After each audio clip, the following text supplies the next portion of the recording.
কিয়ামতের সময় আল্লাহ তাআলা মালাকুল মাউতকে বলবেন সবার রূহ কবজ করে ফেলো, সবার, কেউ থাকবে না, সবার রূহ কবজ হয়ে যাবে। আল্লাহ মালাকুল মাউতকে বলবেন, মালাকুল মাউত কি অবস্থা? বলবে সব শেষ। মাইয়াবকা, কে বাকি?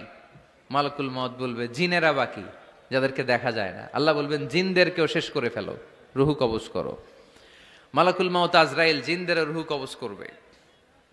আল্লাহ এবার জিজ্ঞেস করবে, ইয়া মালাকাল মাউত আখবিরনি মাইয়াবকা, এবার বলো আর কে বাকি? মালাকুল মাউত বলবে, আল্লাহ মানুষগুলো সব শেষ, জিনগুলাও শেষ, এবার বাকি ইবলিশ শয়তান।